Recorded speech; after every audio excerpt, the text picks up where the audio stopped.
Welcome back to part 2 here at the Ideal Home Show of Rob Buckhaven's party dinner wine extravaganza. Love it. Oh, I'm so excited. We covered in part 1 the first half of an evening and what wines you would have at certain points. We covered, well, sparkles, so whether that's a Cremant or a Champagne, Prosecco or Cava. Yeah. We then looked at whites and how rosé is the unsung hero of dinner parties. Absolutely.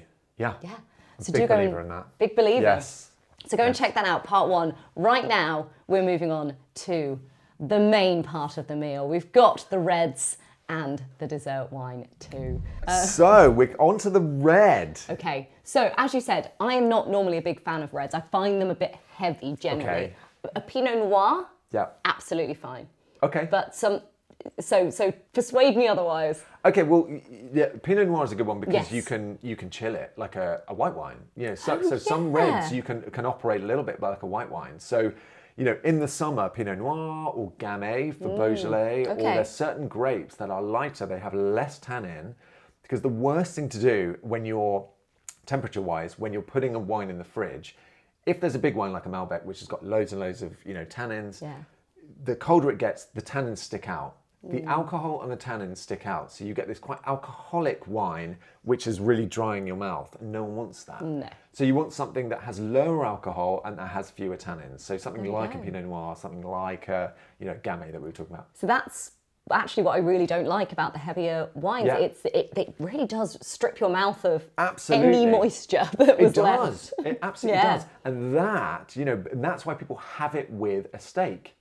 Because what that will do is it will break down the amino acids in the steak to get all the protein in the steak. And they work really well together, and it does it very quickly. So it it tenderizes the steak, and at the same time the flavors are merging together. So that's why you're meant to be having these big wines with food, essentially. Interesting. So this is what have we from the south of France, Costières de Nîmes, from Aldi again.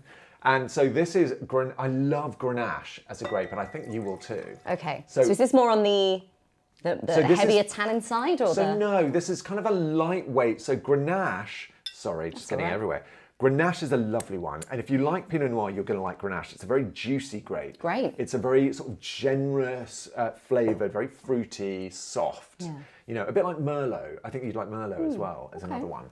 And you can see, so with a red wine, the process then, you know, the first thing you should be doing is looking at the colour. Unlike a white, really. Yeah. You know. Holding the glass? Same thing. The only thing with a red, it doesn't matter if some reds, when they are too cold and you want to heat them up, you can do that. You can do that, but generally stick to the stem. Stick to that. It's a really good habit to get into, really. Oh, right. So you're swirling it around, but firstly, you're looking at, and generally you'd have something white to hold it so you can see the colour. And here you can see it's quite a light colour, kind of a light cherry colour. And then you see rim to core. What's the rim to core difference? So the core is quite watery, isn't it? Yeah. Quite light. So you can see, okay, in your mind now, you know that the style of this wine is going to be quite soft. Yeah. It's going to be quite young. Because as we were saying, as a wine gets older, it gets darker. But this is not. This is quite vibrant, quite cherry coloured. It is very cherry coloured. You know, and that means it's going to be a youthful wine, and it's going to be kind of a soft wine, you know, in terms of, and then you're swirling it round, and then you'll see... Beautiful colour, I mean, look at that. You'll see the legs running down. So the legs are to do with alcohol. It's to do with the texture as well. What's this? It's 13.5, so it's quite 13.5. on the higher end. Yeah, it's at the higher end of things. So you should be able to see a few of these legs running down. Yeah, I certainly can. So it should be the legs, and actually the more of them, they're actually slower to come down, and eventually they will come down. So same process, nose in the glass, swelling it round, nose in the glass, and instantly... it's just a different to the other two, completely different. Absolutely. What are you getting here? Cherry. Yes. Very much. Absolutely. Morello cherry, yeah. Nothing oaky, not a large... Absolutely, yeah. But there is a hint of woody something, but I don't know what, but vanilla. It's not oak. Oh, vanilla.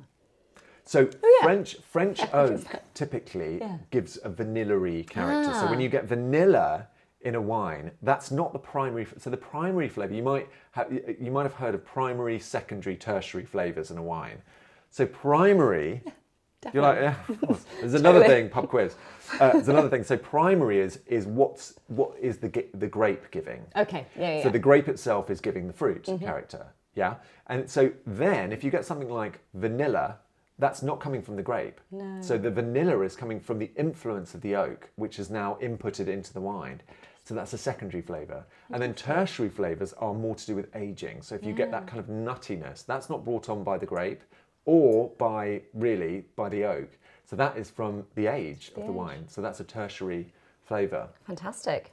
Looking for appliances you can trust to help you create more than just meals? With KitchenAid, you get more than just great tools. You get a brand that's been supporting home cooks and food lovers for over a century. So whether you're mixing dough, blending smoothies, or experimenting with new recipes, KitchenAid products are built for versatility and for lasting performance. Everything from the iconic stand mixer to blenders and food processors is designed to help you express your creativity and get consistent results every single time. And with new colours like Flutter for 2025, you can add a personal touch to your space while enjoying innovation you can count on. Click the link in the description. KitchenAid. Classic style, endless possibilities. So this, very youthful. I'm getting kind of plums, damsons. You know, it's very sort of, it's almost like, but like to your point of cherry, Bakewell tart. Yes. Because it's got that almondiness as well. It's got that kind of marzipan slight. It's either the marzipan or the vanilla. That's going to be a bit harsher on the back of your mind. Oh, it was really harsh on the back of my throat. Don't do that. Oh, that was not nice. See, this is juicy and it's a little bit spicy. I'm just going to taste it normally to actually get some flavour. Oh, yeah, don't gargle red wine. That was not the one. No, I think it's easier with rosé. That's nicer. Oh, yeah. So what's your take as someone who's not that into red wine? What do you think of this? I would drink a glass of this. Okay, nice. I probably wouldn't have the bottle. It would be still a bit much for me because it's still on the side of my tongue. It feels very drying. Yes. But nothing compared to the heaviers. And this is a soft wine. It's quite juicy. It's quite soft. It's quite round in the mouth, which is lovely. Yeah. And that's what Grenache will do. So this has probably got a bit of Syrah in it as well, because this is from around the Rhône Valley. It's between the Rhône and the Languedoc in the south of France. And this is a great one, actually. So the Rhône Valley can be quite, when you're buying a Côte de Rhône or a Châteauneuf de Pape or a known entity like that, it can be quite pricey. So knowing the kind of sub-regions, and this is why a little bit of research comes in handy. So when you're looking at the Rhône, something like Côte de Ventoux, for example, do amazing rosés, and they are... Could you imagine just being able to go into a shop and go, yes, I know what this is. I'll This is have why a it's so Ventoux, great having you here. And it's great because it's all the sub-regions which aren't, because a lot of these, like a Rhône is a known entity. Châteauneuf de Pape is famous. Absolutely. So that's why the more people know about something, the more people want it, the prices go goes up. up. Exactly, like Provence has done that as well, Champagne.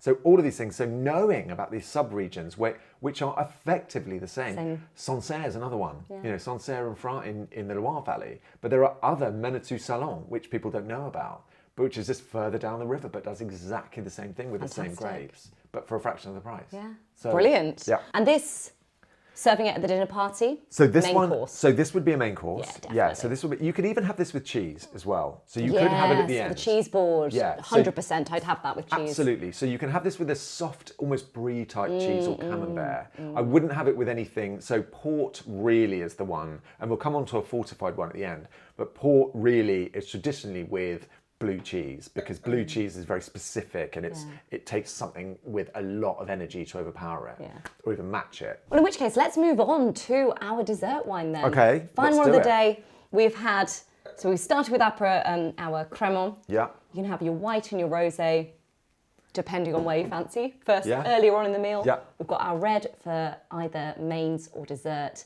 And then finally, our dessert Finally, wine. we've got dessert wine. We're only down to one glass. What glass would you serve this in? I mean, typically you'd have the smaller glasses. So there are dessert wine glasses Okay, specifically, which has got the long stem with the, you know, almost like a sherry glass back in the lovely. day. Yeah. So because you don't need a lot. You know, they are very, it's, you know, more is less. What should we go for? Or less is more. Which glasses should we go for? I'd say we go for the flute. So let's get those. So, I mean, typically you would only pour a little bit. Tiny bit. Tiny bit. And this would be with you know, a fig tart or, you know, some kind of a fruity dessert, or with cheese. Yeah. So this one is Beaumes de Venise. And the principle with any, so there's lots of different styles of dessert wines. So you might have heard of Sauternes from France. Yes. So that's from Bordeaux. Yeah. Really expensive. And that's because that is made by encouraging a fungus to attack the grapes. And what this fungus does, it's called noble rot. And they want it to attack it because what it does is it desiccates the grape. It takes out all the moisture. And the thing that you want with dessert wines, you just want the sugars. You don't want the liquid.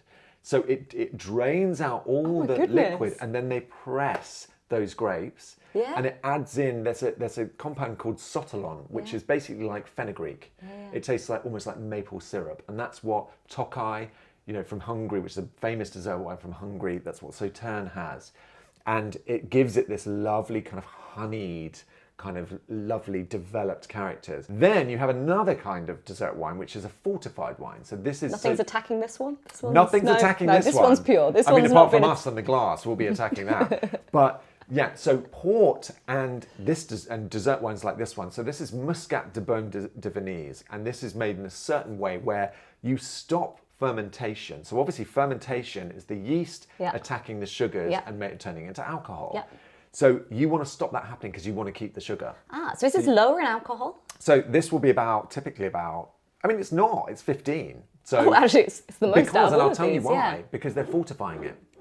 So they add a brandy to it, essentially. So when you stop the fermentation, it will be pretty low. Yeah. So it will be a low figure, low alcohol content. But then they add in, so they stop the fermentation, so you still keep the sugars, and then you add in a grape brandy, and it brings it to 15%.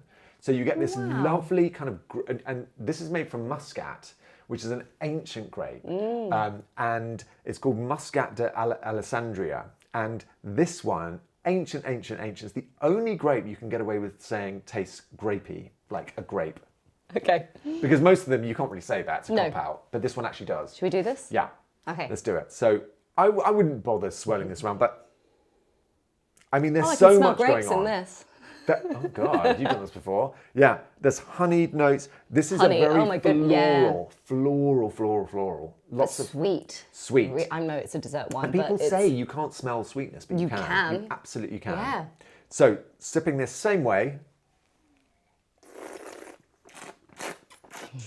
Do you know what it? So this is. You don't need much of this. You don't. This is. Can this hold? Will this last, or do you have to drink the whole bottle? It will, because it's got sugar. Yeah. You can leave it for longer. I mean, it's not going to be immortal. No. But some Madeiras, Yeah. So Madeira made in a similar way, as is port as well. So they're stopping the fermentation, they're adding in a brandy.